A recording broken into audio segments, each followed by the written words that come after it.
awalnya gimana? Iya.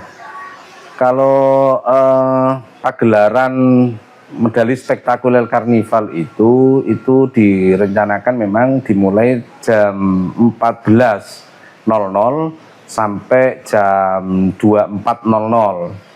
Tetapi karena banyak kendala teknis yang di lapangan akhirnya menjadi molor, tidak dari startnya tetapi dari perjalanannya, mungkin itu. Yang terjadi di lapangan seperti apa tuh? Kalau izin awalnya dan realisasinya di acara di mana Pak? Kalau perizinannya fine-fine saja sampai jam 24. Kita juga sudah memberi pertimbangan bahwa biasanya itu pengalaman yang tahun kemarin itu direncanakan jam 22 itu bisa sampai jam 1 dini hari. Maka kalau perizinannya jam 24 itu bisa jadi jam 2 kalau memang tidak ada kendala atau mungkin ada kendala. Ternyata di lapangan itu untuk tahun ini itu banyak kendala. Mulai dari pohon yang kurang belum terus kemudian ada mobil beberapa mobil sound system itu yang bermasalah. Contoh kayak sound systemnya dari Malala itu mobilnya ada kena ngeblong apanya itu iya koplingnya ya kopling itu ternyata nyeplos, akhirnya kemudian kita harus mendorong itu, panitia bersama dengan peserta itu mendorong sampai tempat yang aman untuk yang lain bisa jalan itu.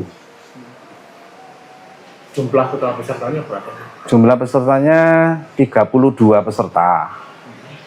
Dari tiap RT, dari beberapa Karang Taruna dan juga pengusaha yang ada di Desa Medali. Total biayanya?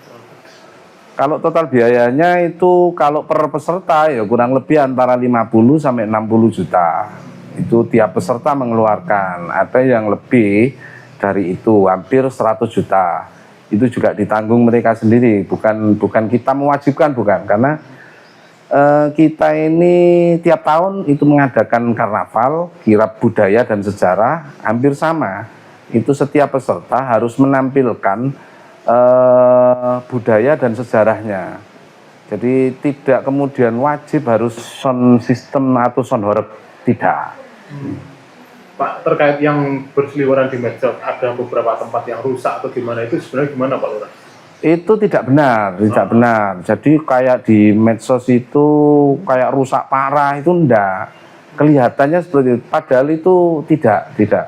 Jadi ada beberapa tempat itu yang hanya terganggu kebisingan, akhirnya terus sound system pada saat loading cek sound itu dipindah tempatnya.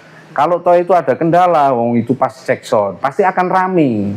Tetapi pada kenyataannya ketika karnaval ya fan saja, tidak ada persoalan gitu. Karena sudah kita selesaikan dengan panitia, dengan peserta dan seterusnya. Jadi ada miskomunikasi. Kemarin juga sempat dari pihak Polsek, pihak Kesbang itu datang dan klarifikasi, dan itu hanya miskomunikasi saja dengan masyarakat yang diviralkan itu.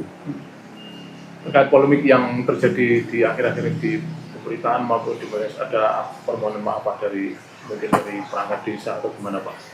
Iya, yang jelas atas nama saya, Kepala Desa, Pemerintahan Desa, Panitia, memohonkan maaf kepada masyarakat kita yang terganggu atau mungkin masyarakat Mojokerto umumnya itu terganggu dengan pelaksanaan medali spektakuler karnival itu. Kita sekali lagi tidak bermaksud untuk mengganggu.